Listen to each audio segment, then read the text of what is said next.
बिहार की राजनीति में हुए बड़े बदलाव के बाद बीजेपी के कमजोर पड़ रहे हौसले को बढ़ाने के लिए केंद्रीय गृह मंत्री अमित शाह बिहार आने वाले हैं। बीजेपी के चाणक्य सीमांचल के पूर्णिया में एक जनसभा को संबोधित करने वाले हैं।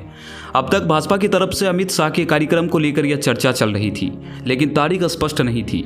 अब भाजपा की तरफ से गृह मंत्री के कार्यक्रम की तारीख भी जारी कर दी गई है।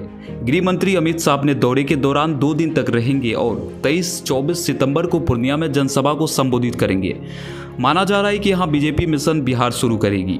गृह मंत्री अमित शाह के साथ पार्टी अध्यक्ष जेपी नड्डा सहित पार्टी के कई दूसरे दिग्गज नेता भी इस दौरान बिहार पहुंचने वाले हैं, जो विभिन्न जिलों में सभा करेंगे। भाजपा की तरफ से इसका पूरा कार्यक्रम तैयार कर लिया गया है।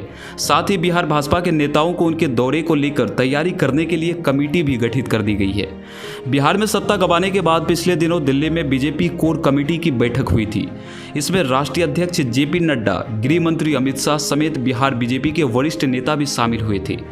इस बैठक में लोकसभा चुनाव 2024 और उसके बाद 2025 में होने वाले विधानसभा चुनाव को लेकर रणनीति तैयार की गई। बीजेपी आम चुनाव में बिहार के अंदर 40 में से 35 सीटें जीतने का लक्ष्य रखी है। मिशन 35 को पूरा करने के लिए निकट भविष्य के अंदर बिहार बीजेपी सांगठनिक तौर पर बड़े बदलाव किए जाएंगे। साथ ही केंद्रीय नेता राज्य के अलग अलग क्षेत्र का दौरा करके नरेंद्र मोदी सरकार की उपलब्धियों को गिनाएंगे और बीजेपी के पक्ष में माहौल बनाने की कोशिश करेंगे। अमित शाह का 23 और 24 सितंबर को सीमांचल में प्रवास का कार्यक्रम है। अमित शाह की पूर्णिया में विशाल जनसभा और वे किशनगंज में बीजेपी पदाधिकारियों और कार्यकर्ताओं को संबोधित करेंगे। बांग्लादेश की सीमा के पास स्थित सीमांचल क्षेत्र में मुस्लिम आबादी बहुत ज़्यादा है। ऐसे में लोकसभा चुनाव 2024 और विधानसभा चुनाव 2025 को मद्देनजर रखते हुए अमित शाह का बीजेपी के लिए यह दौरा बहुत ही अहम माना जा रहा है।